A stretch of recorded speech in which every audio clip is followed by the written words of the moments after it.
Et nous sommes ce matin avec Vikash Dorasso, candidat à la mairie de Paris, et en binôme avec Daniel Simonet pour Décidons Paris, tête de liste dans le 18e arrondissement. Oui, et puis bonjour. Vikash Dorasso. On parlera peut-être d'un mot du match de foot du PSG. En fait, il s'y connaît en football, Vikash Dorasso. Il paraît qu'il s'y connaît. Ouais, il paraît qu'il s'y connaît. Et même en PSG, si je puis dire. Alors, vous êtes tellement impliqué que vous allez dans cette campagne à Paris, que vous allez nous parler de choses très concrètes. C'est des contrats dans les cantines scolaires. Parce que vous êtes vous-même, vous vous sentez concerné parce que vous aviez votre famille, je crois, qui travaillait aussi dans ces cantines scolaires, et vous dites que aujourd'hui, attention, on ne peut pas plaisanter aussi avec l'alimentation des enfants. Oui, évidemment. Alors, ma mère a été cantinière, donc ça me touche particulièrement. Ouais. Mes enfants ont mangé dans le 18e arrondissement. Mes deux filles ont mangé n'importe quoi pendant 10 ans. Il faut expliquer vraiment le contexte.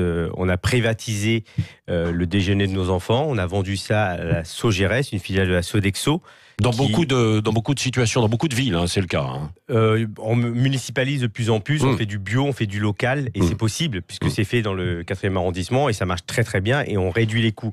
Dans le 18e arrondissement, on a vendu à la Sodexo, qui fait de l'industriel, qui fait sous vide, dans une cantine où on réchauffe les plats. Ça arrive sans vitamines, les portions ne sont pas respectées. Dernièrement, il y a eu un scandale avec la viande. Les parents ont récupéré les emballages et c'était de la viande allemande, alors que ça aurait dû être du bio et du français. Donc ça veut dire que le scandale est incroyable. J'ai l'impression d'être dans, vous vous souvenez, L'aile ou la cuisse, Tricatel. Sauf que c'est la réalité. C'est pas un film.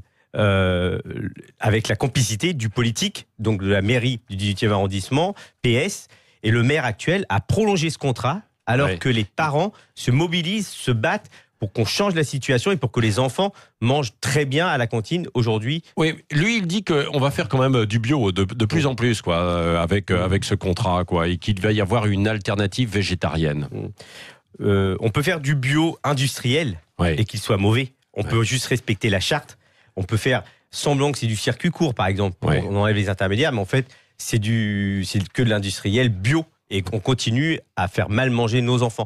Nous, on dit, moi je le ferai, si je suis maire, c'est de casser ce contrat avec la Sogérès. C'est 64 millions qui ont été prolongés, qui ont été donnés à une filiale de la Sodexo, qui s'enrichit sur le dos de nos enfants. Elle s'enrichit en même temps. Elle fournit quand même des plats, elle prépare à manger. C'est pas... non. Elle réchauffe des plats, elle prépare de façon industrielle, alors qu'on pourrait reconstruire les cantines dans les écoles. On pourrait réouvrir les cantines. Moi, je me souviens que quand j'étais à l'école, ma mère a été cantinière, mais elle n'était pas cantinière dans ma cantine.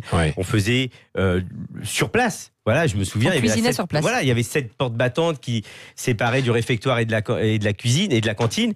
Et je savais que les gens derrière cuisinaient vraiment, réellement. Et ça créait aussi du lien. Mais très important. Vikash Dorasso, aujourd'hui, il y a tellement d'enfants scolarisés. Est-ce qu'on peut réussir à fournir en fait tout le monde? Est-ce que financièrement, c'est entre guillemets rentable? On est à des arrondissements où c'est le plus cher en fait par enfant. Pourtant, on a donné à la Sodexo. En fait, on pourrait remunicipaliser, donc réouvrir des cantines, recuisiner sur place, et ça serait moins cher. Donc c'est faux de dire que c'est plus cher, puisque dans le 4e arrondissement, c'est moins cher.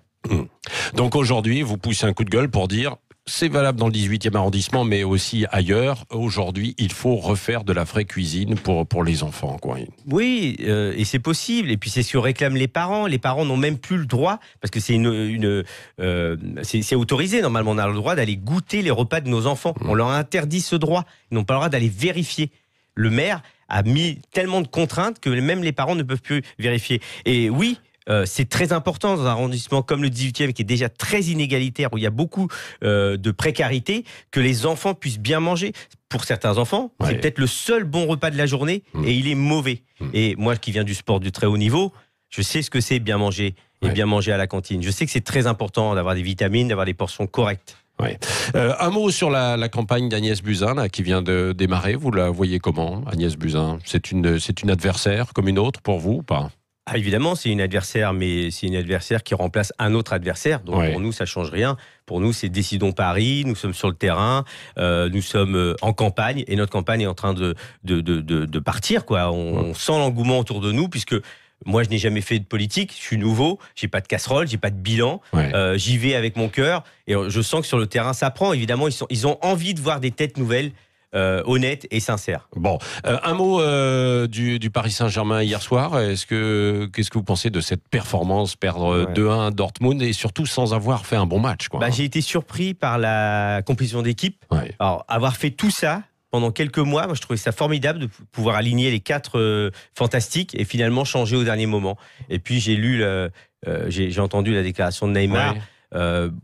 Peu importe, il n'a pas été très bon hier, il a quand même marqué un but, c'est un joueur incroyable et je pense qu'il n'a pas été mis dans les meilleures dispositions pour pouvoir faire gagner le Paris Saint-Germain. Il y a un problème de gestion, alors peut-être de peur, d'angoisse aussi des Parisiens qui se plantent et se cassent les dents à chaque fois en huitième de finale depuis quelques années, c'est ça?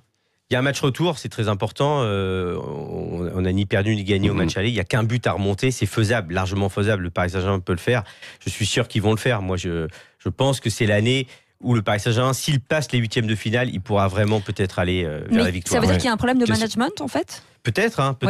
Mais on fera le bilan. Enfin, pour le Paris Saint-Germain, c'est faire le bilan après le match retour.